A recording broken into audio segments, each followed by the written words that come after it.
자, 오랜만에 시작을 합시다. 그래도 저번 주에 쉬었었는데, 예, 오늘은 저기 보르길하고 부제하고 돌조는 신학교 강의가 시작됐기 때문에, 공식적으로 그 차강사를 연휴가 끝났어. 그래서, 어쩔 수 없어. 한국 학교는 지금 오늘부터 다시 시작하거든요. 그래서, 이따 오후에 이제 신학교 강의 드려야 되니까. 자, 우리가 저번 주는 쉬었고, 이제 그 전주에 어, 아슈케나지 세프라dim, 네, 미즈라임에 대한 이야기를 이렇게 살짝 하고 끝났어요. 어, 그 메시아의 조건, 그러니까 각 종교들이 기다리는 메시아의 조건들을 한번 코파일럿에, 그러니까 AI에 한번 적용을 해봤더니 우리가 저번에 읽었던 이 데니얼 솔로몬에 대한 이야기가 나왔었거든요. 하여튼 이 핵심에는 유대인이 있거든요. 그래서 현대 유대인을 모르고서는 지금 세상을 알 수가 없어요. 과거에는 성경은 배경이 공간이 한정돼 있잖아요. 저쪽 팔레스틴 지역으로 딱 제한돼 있어요. 팔레스틴 쪽 그리고 조금 넓게 생각해서 이집트나 그리고 페르시아에 있는 지금의 이란이죠. 그 지역하고 그리고 로마까지 소아시아 로마까지 이제 그쪽 이야기만 나와 있지. 그쪽 공간 밖에 있었던 아시아의 이야기나 특히 이제 가장 많은 인구가 있는 동아시아 쪽 중국과 한국과 몽골과 일본이 있는 우리가 살고 있는 쪽이나 인도 쪽, 인도나 인도네시아나 이쪽 인도 차이나 반도 쪽에 있는 그쪽에 굉장히 더 많은 사람들이 살고 있었거든요. 거기서도 문명이 있었고. 근데 그곳의 이야기가 성경에는 전혀 안 나와 있죠. 그래서 성경은 일종의 이제 모든 세상 사람들이 볼 수 있었던 또는 모든 세상 사람들이 알고 있었던 그런 시대와 공간의 역사가 아니거든요. 근데 이제 지금 시대는 그 이후 예수님 오신 이후로 2000년 동안 다 사람들이 퍼져 살게 되고 문명이 서로 연결되고 그래서 지금은 모든 세상에 다 연결돼서 미국의 소식, 유럽의 소식들을 우리가 바로바로 들을 수가 있거든요. 그리고 건너 듣는 것도 아니고 미국의 소식을 바로 그쪽 사이트로 인터넷 웹사이트로 들어가서 어, 미국 사람들이 듣고 있는 것과 똑같은 시간대에 똑같은 걸 우리가 지금 들을 수가 있는 시대가 됐어요. 그래서 지금 시대를 이해하려면 이제 어느 특정 공간이 아니라 전 세계를 이해를 해야 되는데 이 전 세계를 이해하는 데 있어서 반드시 필요한 건 유대인에 대해서 아는 거예요. 유대인을 모르고서 세상을 안다라고 말하면 그건 거짓말이고, 전혀 알 수가 없어요. 유대인을 모르면은. 그래서 유대인에 대해서 가능하면 정확하게, 우리가 뭐 100% 정확하게 알 수는 없어요. 유대인에 대해서. 근데 유대인을 아는 것이 성경에 나와 있는 성경의 예언들을 아는 것과 직결되는 거죠. 유대인을 모르고서는 성경에 나와 있는 마지막 때 예언을 짐작조차 할 수 없어요. 그러니까 유대인에 대해서 공부를 해야 마지막 때를 알 수 있기 때문에 우리가 지금 오늘은 이제 유대인에 대한 얘기를 주로 할 거예요. 그래서 저번에 봤던 이 사진에서처럼 여기가 이제 미즈라임이라고 했죠. 미즈라임. 여기가 아슈케나지. 여기가 이제 세프라딤이라고 이제 누가 그랬는지 잘 모르겠는데 어쨌든 뭐 이 미즈라임과 세프라딤은 뭐 거의 비슷한 느낌의 동양의 느낌이 있고 요 이제 이쪽 아슈케나지는 백인의 느낌을 가지고 있죠. 그래서 현대 유대인을 이 셋 외에도 좀 더 있긴 해요. 부분이 더 있기는 한데 이 셋을 알면 한 95% 이상 유대인의 95% 이상이 이제 요 세 부류 안에 포함되어 있기 때문에 이 하나하나를 한번 설명을 해보겠습니다. 그래서 이제 이 세프라딤을 먼저 설명을 해보면은 세파르딤 이렇게 얘기하는데 이 세프라딤은 성경에도 나와요. 오바댜의 예언이 되어 있어요. 이 종족들에 대해서. 그래서 이 세프라딤에 대한 예언을 가지고 특히 이제 오바댜 1장 20절에 나와 있어요. 20절에 딱. 예. 이들이 돌아와서 네게부 땅을 차지하고 거기서 살 거라는 예언이 있어요. 그동안 역사적으로 한 번도 그런 적이 없었기 때문에 아직 이루어지지 않은 아직 예언이 이루어지지 않은 거거든요. 그 세프라dim이 돌아와서 네게부 광야에서 이제 살게 될 거라는 것을 준비하는 선교사들이 있었어요. 한국 선교사 중에서도. 내가 전에 얘기했던 적이 있었던 것 같은데. 우리가 지금 오바댜 21절을 두고, 우리가 오바댜 프로젝트라고 해서 오바댜 21 프로젝트라고 지금 영상 작업을 하고 있잖아요. 그런 것처럼 오바댜 20 프로젝트가 있었던 거지. 예. 그 사역의 중심이 됐던 것이 이 세프라dim 유대인들이에요. 세프라dim 유대인들이 돌아와서 그 네게브 땅에서 살 때, 그때가 마지막 때일 거라는 것을 이제 예상을 하고 준비하는 사람들이 있었다는 거죠. 그만큼 이제 세프라딤이 갖고 있는 의미는 전통의 그 아브라함의 혈통적인 후손을 얘기를 한다고 얘기했죠. 근데 이 사람들도 어쨌든 그 유대 전쟁이 있었을 때, 2차 유대 전쟁이었을 때, 예루살렘이 무너졌잖아요. 그 3차 유대 전쟁이 일어났을 때, 유대 땅에 있는 건 모든 사람들을 다 흩어버렸단 말이죠. 그래서 이 2차 유대 전쟁 때가 이제 AD 70년 정도에 그 67에서 70년 사이에 있었던 그런 전쟁인데, 요때 이제 사람들이 이스라엘에선 예루살렘은 다 멸망을 했었고, 어, 그 이후로 조금 더 지난 다음에 이제 135년인가 3차 유대전쟁이 있고 모든 사람들이 퍼져가게 됐을 때, 그때 이제 이 이스라엘 땅을 팔레스틴이란 이름으로 로마가 바꿨잖아요. 로마가 이 이스라엘 사람들을 그대로 두면 계속해서 이 사람들은 반란을 일으키고 문제를 일으킬 거라는 생각을 했기 때문에 이 사람들 다 흩어버려야 되겠다 생각을 해서 이스라엘이라는 이름도 지워버린 거죠. 종족들도 다 이스라엘 민족을 다 흩어버리고 다른 나라들로, 그리고 이스라엘 땅 이름 자체도 바꿔버렸어요. 그것이 이스라엘이 제일 싫어했던 이스라엘의 대적이었던 블레셋. 그래서 우리가 이제 한국식 발음으로는 블레셋이라고 하는데 그것이 팔레스틴이잖아요. 그래서 팔레스틴이란 이런 이름으로 바꿔버렸단 말이죠. 그래서 지금도 이 지역을 이스라엘이라고 하는 거, 팔레스틴 지역이라고 말을 하잖아요. 그렇게 역사 속에서 사람들의 기억 속에서 이스라엘 종족이나 이스라엘 나라 그리고 이스라엘 땅 자체를 지워버리려고 했기 때문에 그만큼 로마가 이제 철저하게 이스라엘을 파괴를 했죠. 그때 이 세프라dim 유대인들은 주로 이 북아프리카 쪽에 있었던 사람들이었어요. 북아프리카 쪽으로 디아스포라 형성돼 있었는데 북아프리카 쪽에 있었던 사람들, 지금의 이제 이집트, 뭐 알렉산드리아, 모로코, 뭐 이런 쪽에 있었던 사람들이 주로 세프라딤이었는데 이 사람들이 스페인으로 많이 가게 됐어요. 스페인과 포르투갈로 이제 가서 그래서 주로 지금은 이 세프라딤 유대인 하면 그 근거지가 원래 스페인과 포르투갈에 살던 사람들. 예. 근데 이제 요 시대 이때 사람들이 잘 살다가 섞여서 살다가 여기가 이제 종교 재판을 했었던 게 카톨릭이 강해지면서 카톨릭이 이제 그 이쪽에 있는 모든 유대인들한테 개종을 강요를 했죠. 그러니까 카톨릭으로 바꾸든지 떠나든지 아니면 죽든지 뭐 이렇게 카톨릭으로 개종하지 않고 그곳에 살 수가 없는 상황이 됐었죠. 그래서 이 세파라dim 유대인들이 한 30만 명 정도가 있었는데 그때 어, 한 10만 명 정도가 네덜란드 쪽, 북유럽 쪽으로 이제 이사를 갔다는 얘기를 하더라고요. 그들이 이제 나중에 아시케나지 유대인들과 좀 섞이는 부분들은 있는데 어쨌든 이 세파라dim 유대인들은 주로 이쪽 유럽, 북아프리카 뭐 이쪽에 주로 많이 있었던 그래서 스페인 쪽에 있었던 사람들이죠. 이게 이제 현재 한 50만 명 정도라고 얘기를 해요. 50만 명이기 때문에 어, 이스라엘의 한 10% 정도 되는 거죠. 이스라엘 본토에 지금 현재 거주하는 인원이 한 500만 명 정도. 그리고 미국 쪽에 거주하는 인원이 한 650만 명 정도. 그리고 나머지 어, 뭐 유럽이나 뭐 아시아나 다른 지역에 거주하고 있는 인원이 한 350에서 400만 정도에서 그 이쪽 이스라엘 디아스포라 전체를 1,500만 정도로 보거든요.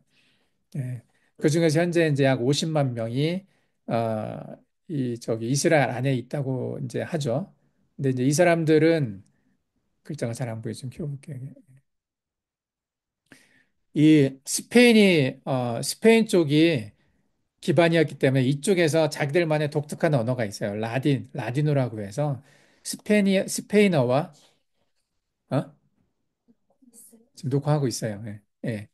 라디노와 히브리어가 이제 아니, 라디노는 스페인어와 히브리어가 혼합되어 있다고 얘기를 하죠. 이 언어를 사용을 하는 이제 종족을 세프라딤이라고.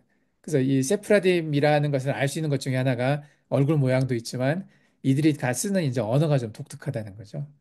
그래서 근데 이제 이들이 이스라엘에서 중요한 역할을 하고 있다고는 하지만 실제로 보면은 좀 이렇게 이스라엘 안에서는 이스라엘이 꼭 그 인도가 그 카스트 제도가 있잖아요.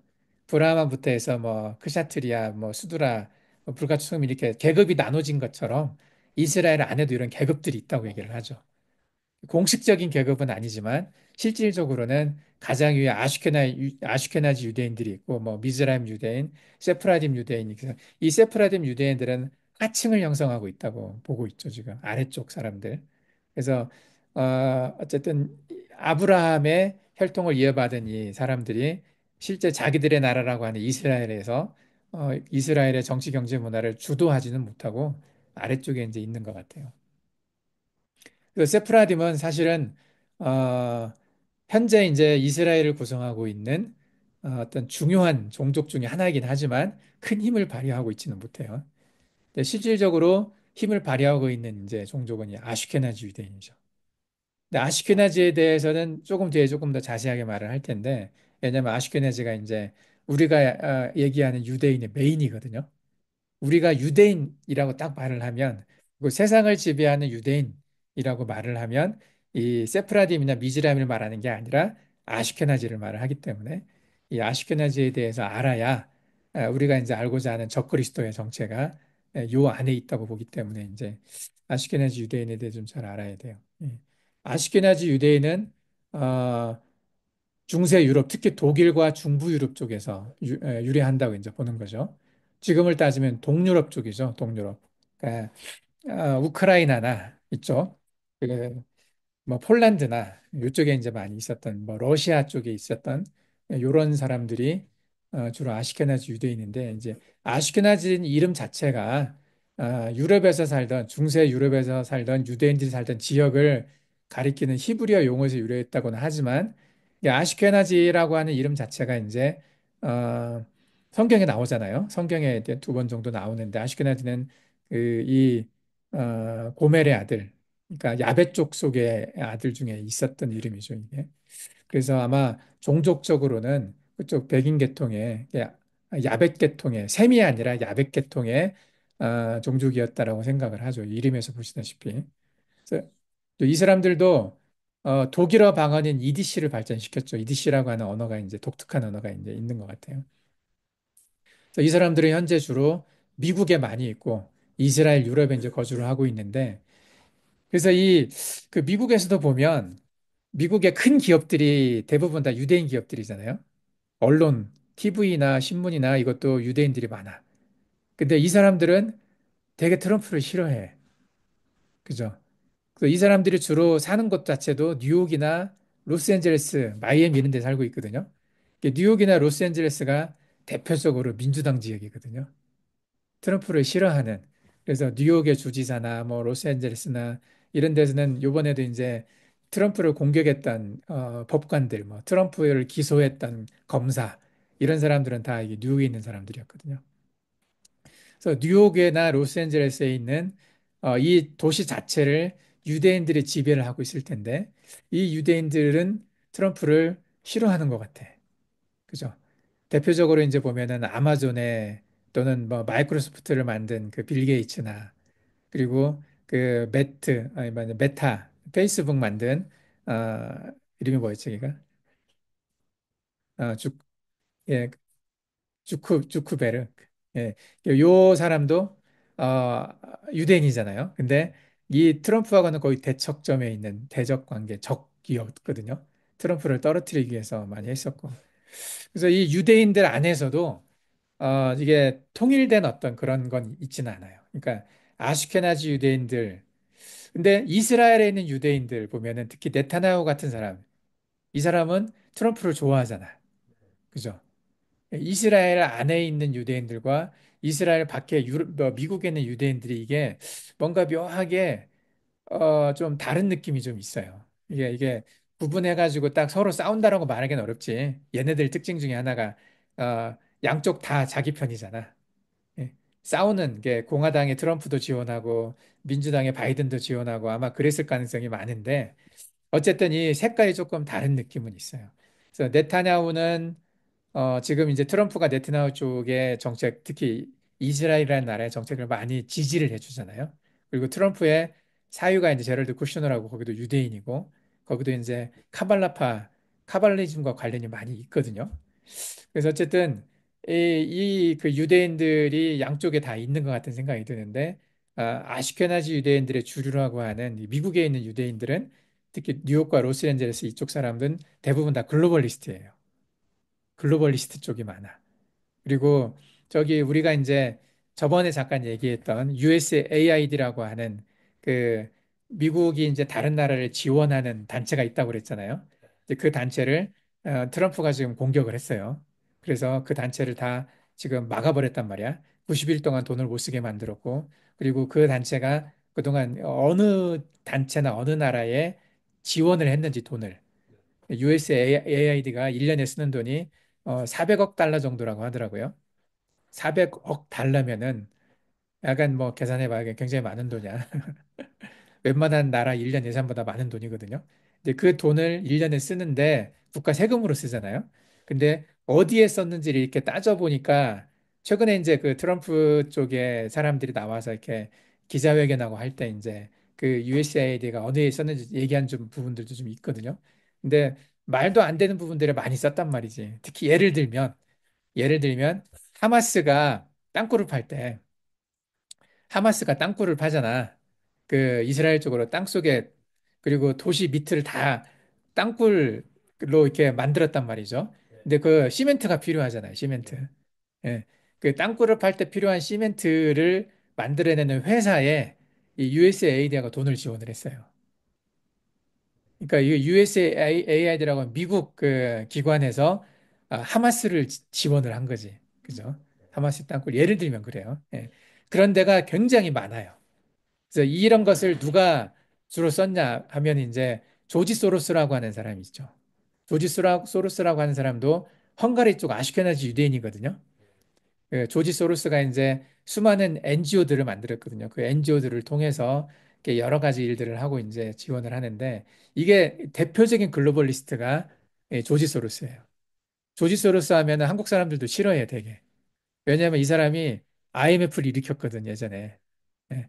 한국의 그 은행들 다 망하게 만들고 한국의 기업들 망하게 만들어서 그런 은행과 기업들을 다 꿀꺽했어요. 꿀꺽했다는 말이 뭐냐면 먹어버렸어. 아주 싼 값에 다 무너뜨려 가지고 그 한국말로 줍줍했다고 표현하거든요. 거의 이제 망하게 만들어서 원래 좋은 회사였는데 망하게 만들어서 싼 값으로 줍줍했던 그 대표적인 사람이 조지 소로스였거든. 헤지펀드라고 해서 그 조지 소로스라고 하는 사람이 그래서 한국을 그 일로 무너뜨리면서 IMF를 통해서 또 IMF 자체가 유대인이 만든 그 뱅크고 그 미국에는 FRB와 더불어서 세계은행, IMF 다 유대인 거라고 얘기를 하거든요. 그것을 주도했던 사람이 조지 소로스였는데 아직도 살아있어요, 조지 소로스가. 나이가 90이 넘었을 건데 그 조지 소로스를 이어서 그 아들이 그 일을 하고 있거든요. 근데 이 조지 소로스라고 하는 아시케나지 유대인이 가장 큰 힘을 가지고 컨트롤했던 미국 돈 중에 하나가 USAID라는 거죠. USAID는 미국의 이익을 위해서 돈을 쓰는 단체가 아니었다는 거죠. 그래서 이제 요번에 트럼프가 이제 그걸 공격하면서 USAID가 어디에다 돈을 썼는지 이렇게 밝히는 과정에서 이제 그 되게 지금 싸움이 많이 일어나고 있어요. 미국에서는. 그리고 미국의 공무원들이 지금 이제 많이 잘려나가고 있잖아요. 근데 그 공무원들을 자르고 있는 것이 지금 트럼프가 하고 있는데 이제 그 뭐냐 트럼프 옆에서 앨런 머스크랑 이제 함께 하고 있단 말이죠. 이제 여기서 지금 전쟁이 크게 일어나고 있어요. 예. 트럼프가 지금 트럼프는 이쪽을 자르겠다. 글로벌리스트들 돈줄을 자르겠다고 하고 있고 그 미국의 공무원들이 약 90% 정도가 민주당을 지지한다고 그러더라고요. 이 사람들도 이제 되게 그쪽으로 연결되어 있는 사람들이 많은데 어쨌든 이 일들을 주도하고 있는 사람들이 아시케나지 유대인들이고 이들이 이제 과학이나 예술, 문학 등 여러 부분에서 중요한 일을 이제 해왔었고 지금도 이제 이들이 많은 회사들이나 조금 뒤에 더 자세하게 얘기를 해줄게요. 어쨌든 그런 사람들이 아시케나지 유대인들이다 이렇게 얘기를 하고 있고 그래서 우리가 유대인 하면 이 아시케나지 유대인만 기억을 하면 돼요. 우선은 예. 이게 거의 메인이기 때문에 그리고 숫자도 이스라엘에 약 280만 명 있다고 하니까 반절 조금 넘죠. 그래서 세프라딤이 50만이고 아슈케나지가 280만이고 나머지가 이제 200, 한 200만 명 정도, 100, 한 7, 80만 명 정도가 미즈라임인 것 같아요. 미즈라임이 한 40% 정도 있는 것 같은데 이 미즈라임 유대인들은 계속 이 고대 근동, 그러니까 중동이나 북아프리카 지역, 지금의 팔레스타인 지역 근처에 살았던 사람들이에요. 그러니까 이스라엘이 1948년에 만들어질 때 계속 예루살렘이나 이스라엘 지역에 살고 있던 유대인들이 있었거든요. 그 유대인들은 이제 안 떠났던 사람들, 뭐 100%다 떠나진 않았을 거니까 예전에 로마가 그 다른 나라로 다 이스라엘 사람들을 흩어버렸을 때도 남아 있었던 사람들이죠. 조금은 남아 있었으니까 이제 이 사람들이 계속 팔레스틴 지역에 살고 있었고 또 이 사람들을 이제 중심으로 해가지고 근처에 땅들을 계속 이제 이 아슈케나지 유대인이 샀어요. 특히 이제 로스차일드 가문에서 돈을 주고 많이 샀거든요. 그 땅들을. 근데 그러면서 정착촌은 그러니까 이스라엘 사람들이 살아가는 마을들을 조금 더 이제 많이 만들어냈었죠. 그때 그 중심이 됐던 사람들이 이제 미즈라임이라고 하는 유대인들이죠. 예. 이 사람들은 이제 미국, 유럽 등에도 소수가 거주하고는 있지만은 대부분은 이 지역에 살고 있었던 사람들이라서 그 현재 유대인 인구 중에 약 40% 정도를 미즈라임이 차지를 하고 있어요. 이 미즈라임들 대부분은 다 이스라엘 안에 있는 거죠. 이스라엘 밖에 있는 게 아니고. 그죠? 그래서 이 세 개만 기억을 하면 돼요. 세프라딤은 스페인 쪽. 그래서 요 사람들이 어떻게 보면은 카톨릭으로 개종을 해서 카톨릭 안으로 들어간 사람들이 이쪽 사람들이 좀 많이 있어요. 이렇게 살아남기 위해서 안 떠나고 카톨릭으로 거짓 개종을 한 거지. 예. 이 사람들 중에서 제수이트로도 들어간 사람들이 있어요. 카톨릭 안에 제수이트 쪽으로. 그래서 세프라딤도 지금 이게 세계를 정복하는 이 유대인 시오니즘에 전혀 관련이 없는 것은 아니고 이 사람들이 종교 쪽으로 관련이 있는 것 같아요. 특히 카톨릭 쪽으로. 예. 아시케나지 유대인들은 이게 가장 이제 후치태한 힘이 센 어떤 유대인들로 정치, 경제, 군사, 문화 이쪽에 영향을 주로 이제 끼치고 있는 사람들이고 미즈라임 유대인들은 그냥 계속 거기서 살아왔던 사람들이니까 예. 사람들은 많이 있긴 하지만 이제 이쪽도 뭐 이렇게 크게 힘을 발휘하는 그런 유대인들 같지는 않아요. 그랬더니 새 그룹의 유대인들이 좀 있다는 거. 예. 이제 이들 중에서 이제 특히 아시케나지 유대인이 상당히 이제 중요한데 이 아시케나지 유대인들에 대해서 조금 더 자세하게 이제 생각을 해보면 이 사람들은 기원이 어디냐? 야베사 자손이다. 인 거죠. 예. 아시케나지 유대인의 기원을 이해하는 데는 이제 성경 창세기로 올라가야 되는데 창세기 10장 3절에 보면 아시케나지는 야벳의 자손 중 하나로 언급이 돼요. 야벳의 그 족보를 이야기할 때 거기 아시케나지가 나오죠. 야베산 노아의 아들 중 하나로 그 요즘들은 주로 유럽과 아시아 쪽에 이제 북부 쪽에 퍼져 있었는데 이게 이제 전에 내가 얘기했던 뭐냐 이 사람들이 주로 있었던 지역들이 시작된 곳이 이제 그 괴베클리 테페 거기 그 문명을 시작으로 해서 퍼져나갔었죠. 근데 그 괴베클리 테페 쪽에 있었던 사람들이 아마 야베 쪽들이 많았었다고 생각을 하고 이 사람들이 이제 얌나야 문화라고 하는 그 청동기 문화를 일으켰거든요. 신석기 청동기 넘어가는 그 문화인데 그게 이제 쿠르간이라고 해서 저쪽 북쪽으로 가는 그 유목민들의 어, 뭐 시작이 되기도 했고 이 사람들이 아리안 족속이라고 해서 인도나 그 페르시아 쪽 지금의 이란이나 북쪽 인도에 있는 사람들도 아리안 족속이 종속이잖아요. 이 사람들 다 이제 야벳의 자손으로 보고 있는데 그이 야벳의 자손이 이제 그 물질적인 축복을 많이 받았기 때문에 이 사람들이 이제 많이 그 물질적인 힘을 가지고 이제 경제적인 힘을 가지고 퍼져 있죠. 이 사람들이 주로 있었던 곳이 중세 유럽의 독일과 중부 유럽에서 이제 큰 공동체를 형성을 했고 아까 얘기했던 것처럼 EDC라고 하는 그 언어를 주로 이제 사용을 했고요. 이 사람들이 이제 홀로코스트라고 하는 아리안 종족이 유대인을 다 죽이려고 했었을 때, 특히 이제 히틀러가 죽이려고 했었을 때 그 타겟이 됐던 사람들이 주로 이제 이 아시케나지 유대인들이었고, 이때 러시아 쪽이나 중부 유럽 쪽에 있었던 사람들이 미국으로 많이 이동을 하게 됐죠. 그리고 이 사람들이 이스라엘 땅으로 많이 들어오게 됐어요. 그리고 이제 이 사람들이 이제 그걸 주도했던 시오니즘 운동의 대표가 이제 로스차일드 가문이라고 얘기를 했었죠. 그래서 이들이 이제 연결된 게 카자르 왕국과 연결이 돼 있어요. 그들의 기원을 이야기할 때, 이 카자르 왕국이라고, 지금의 이제 코카스 산맥 북쪽에 있었던, 뭐 우크라이나나 폴란드 뭐 이쪽에 있었던 그 큰 왕국이 하나 있었는데, 투르크 계통이라고 얘기를 하죠. 이 카자르 왕국과 연결이 많이 돼 있어요. 예.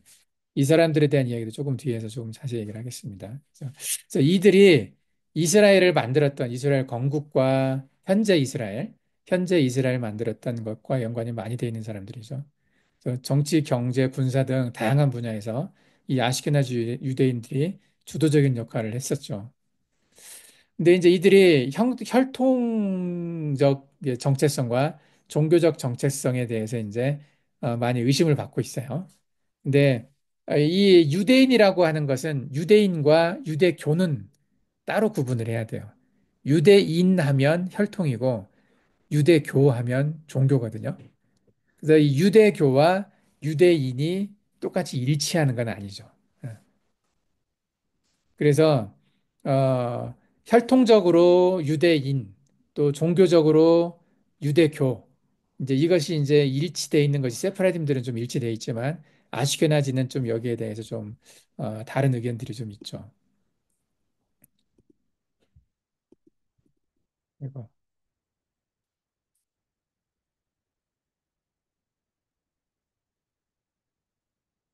이게 예, 이거 290, 390 뭐가 해야 되는 거야? 이거 이게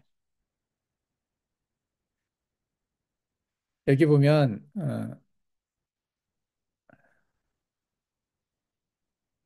아시케나지 유대인의 정체성을 보면 종교적으로 유대교를 따르고 종교적 전통과 관습을 유지를 하고는 있어요. 근데 이제 혈통적으로는 아까 얘기했던 것처럼 야벳의 자손이 아닐까라고 생각을 하고 있지만 이들은 그렇게 얘기를 안 하죠. 이 사람들은 민족적 혈통에도 아브라함의 후손이라고 이제 주장을 하고 그래서 유대교뿐만이 아니라 유대인으로서도 아시케나지 정체성이 유대인이다 이렇게 강조를 많이 하죠. 그래서 이제 이 아시케나지 유대인들에게 유대인의 어떤 혈통에 대한 이야기하는 게 금기시되어 있어요. 미국에서는 말 못하게 해놨다고. 왜냐하면 이들 자신은 없어. 그러다 보니까 이제 자신이 없다 보니까 더 열정적으로 어, 유대교를 어떤 그 관습이나 이런 걸 더 열심히 지키죠. 이 사람들은 의심받기 싫으니까. 그래서 이 사람들은 어쨌든 많은 사람들은 카자르 쪽이라고 해서 이제 아시케나지라고 아브라함의 후손이 아니라고 보는 사람들이 많아요. 근데 이 사람들 스스로는 그렇게 생각하지 않는다는 거죠. 네. 그래서 아마 이제 그렇게 된 이유 중에 하나가 이 아시케나지 유대인들이 가지고 있는 혈통적 정체성이 아마 에도마이트가 아닐까라는 생각을 해서 물론 어떤 뚜렷한 증거가 있는 건 아니에요. 근데 뚜렷한 증거가 있는 건 아니지만 그리고 혈통적으로 뭐 유전자를 검사한다고 해서 이걸 다 알기는 좀 쉽지는 않죠. 근데 어쨌든 이 아시케나지 유대인 하면 대표적인 사람이 이제 로스차일드 가문인데 이 로스차일드 가문이 뿌리가 유대인, 뭐 에돔이 유대인으로 들어갔잖아 예전에. 그래서 에돔 종족을 따로 에돔이라고 말 안 하거든요. 그들도 유대인이라고 이제 포함돼서 얘기를 하기 때문에 그래서 이들 스스로는 이제 유대인의 자손이라고 얘기를 생각을 하고 있다는 거죠. 이 로스차일드 가문이 이제 되게 중요한데. 어, 뭐 루스알드 가문에 대한 얘기는 우리가 이제 전에 했던 적이 있었어요. 이 루스알드 가문은 뭐 이렇게 얘기가 되게 인터넷에 보면 많이 나와 있어요. 그 어, 이제 이들이 이제 시온주의의 주축 세력이었었고 시온이란 말은 시온으로 돌아가자. 시온산 하면은 예루살렘의 다윗의 산을 시온산이라고 얘기했잖아요. 시온산이 영적인 의미도 있지만은 그 시온산이라고 하는 그 구체적인 어떤 지명을 갖고 있는 산은 예루살렘에 있어요. 실제로 이렇게 산처럼 보이지는 않지만 언덕처럼 보이는 곳인데 그래서 시온산 하면 이들은 구체적으로 예루살렘을 얘기를 하죠. 그리고 지금 템플 마운트가 있는 그 산을 얘기를 한 다윗의 산이라고도 하고 성전이 있는 그 산, 그 산을 시온산이라고 이제 얘기를 하고 있어요. 또 그쪽으로 돌아가서 거기에 자기 나라를 만들자라는 그 운동이 이제 시온주의 운동이었단 말이죠. 시온으로 돌아가자. 그것이 이제 1897년에 첫 번째 회의를 하였고, 이 뒤부터 이제 구체적으로 이 예루살렘 땅에 이스라엘을 건축하자라는, 건설하자라는 그런 운동이 있었고, 그 운동을 주도했던 사람이 로스차일드 가문이었었죠. 그래서 이 1882년부터 이제 이 시온주의가 있기 전부터도 이 로스차일드 가문은 유대인의 정착촌을 세우기 위해서 대규모 자금을 큰 돈을 지원을 했어요. 그래서 유대인들이 팔레스틴으로 가서 살 수 있게끔 지원을 했던 이게 이제 벨푸어 선언이라고 하는 그 사진인데 아마 요 사람이 로스차일드였던 것 같아요. 네, 이제 로스차일드 가문이 어,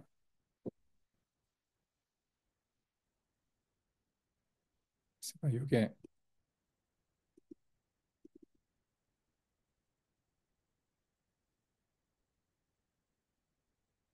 알겠다.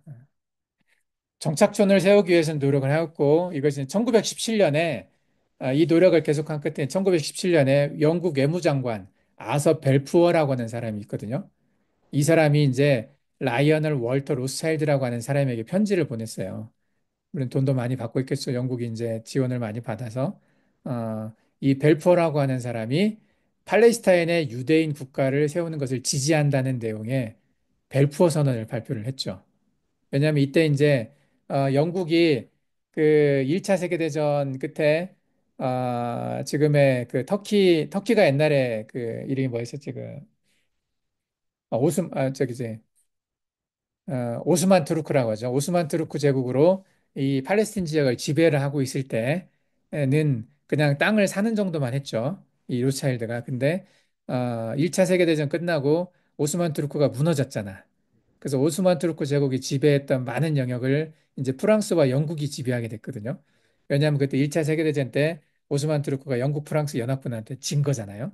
그래서 오스만 투르크는 지금의 터키, 투르크의 지역으로 굉장히 범위가 좁혀졌고 그나마도 없어질 뻔했었는데 이 터키를 또 어, 다시 일으켰던 그 사람이 하나 있었죠. 이제 그 사람의 노력으로 지금의 터키 지역만으로 많은 유지를 시킨 거죠. 오스만 투르크가 다 망하지는 않고 대신에 이제 다른 지역들 특히 팔레스틴 지역이나 뭐 이집트 지역이나 이런 쪽은 그 주도권을 뺏기게 됐어요.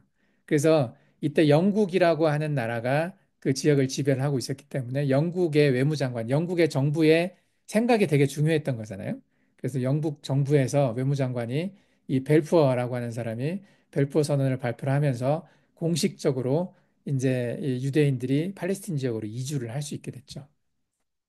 그래서 정착촌을 만드는데 이 로스차일드 가문이 이제 되게 큰 기여를 했죠. 그래서 어, 이스라엘의 국가의 기초를 다지는데 로스차일드가 굉장히 큰 일을 했어요. 그래서 이 로스차일드라고 하는 이름이 이스라엘 곳곳에 있어요. 그래서 지금 이게 법원 건물도 로스차일드가 이제 지었다고 얘기를 하고 거기도 로스차일드 되게 관련이 많이 돼 있더라고요. 그래서 이스라엘의 법원 건물 안에도 이들의 상징들이 있어요. 예. 예전에 내가 어떤 다큐멘터리 하나 본 적이 있었는데 에드몽드 로스차일드는 팔레스타인의 약 8만 에이커 토지를 구매를 했고 이를 통해서 농업 정착촌을 많이 만들었죠. 이렇게 이제 이 로스차일드 가문이 되게 중요한 역할을 했는데 이 로스차일드 가문을 알아야 지금 현재 이스라엘을 알 수가 있는 거잖아요. 그죠? 로스차일드 가문이 없었다면 지금의 이스라엘도 없었다고 볼 수 있죠.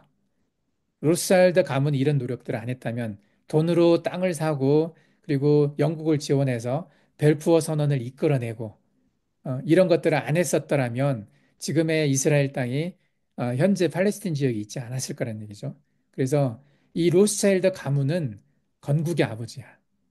지금의 어떻게 보면 이 로스차일드란 이름은 몽골의 칭기스칸과 비슷한 거지. 거의. 몽골의 현재 몽골에 있게 된 글쎄 이제 징기스칸이 얼마나 그 현재 몽골과 연결되는지 모르겠는데 이게 상징적으로 어떻게 보면 징기스칸보다도 더 큰 영향을 끼쳤던 게 현재 이스라엘의 로스차일드 가문이라고 볼 수가 있죠. 그래서 이 로스차일드 가문이 어디서 왔느냐 이 뿌리를 아는 것이 되게 이제 중요한 건데 이게 이제 어쨌든 아슈케나지가 로스차일드는 아슈케나지 유대인이잖아요. 현재 누구나 다 아슈케나지 유대인으로 알고 있어요. 그러면 이 아시케나지 유대인이 어디서 왔느냐? 그 거슬러 올라가다 보면 하자르 왕국이 있어요. 하자르. 카자르라고도 하고 이 카자르 왕국이 있어요. 그러면 카자르 왕국에 어떻게 해서 아시케나지 유대인들이 거기서 시작하게 됐느냐? 이제 그 뿌리를 더 생각을 하다 보면 에돔이 관련돼 있다는 거죠. 카자르까지는 누구나 이해할 수가 있어요. 카자르 왕국과 아시케나지 유대인이 직접적인 관련이 있다는 건 누구나 알아요. 근데 카자르 왕국과 이 에돔 종족과의 관계는 퀘스천 마크예요. 잘 몰라요. 여기는 이제 추측인 거야, 추측. 왜냐하면 이 로스차일드가 아슈케나지 유대인이고 로스차일드의 그 선조들이 카자르 왕국에서 나왔는데 근데 이 로스차일드란 이름 자체가 붉은 방패라는 뜻이잖아요. 그 로스차일드의 이름은 에돔에서 나왔단 말이죠. 에돔 종족에서. 그러면 카자르와 에돔이 관련이 돼 있을 수밖에 없는 거지. 이렇게 생각을 하면요.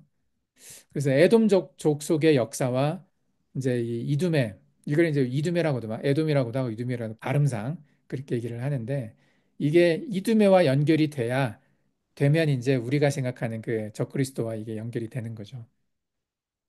어쨌든 이 하자르 왕국이라고 하는 나라는 7세기부터 10세기까지 중앙아시아, 남러시아 지역에 있었던 나라였어요. 투르크계 민족이에요. 백인계 투르크계인데 어, 이제 이 나라의 특성이 좀 독특했던 어떤 특성이 있었죠. 여기는 나라가 이거 옆으로 가자.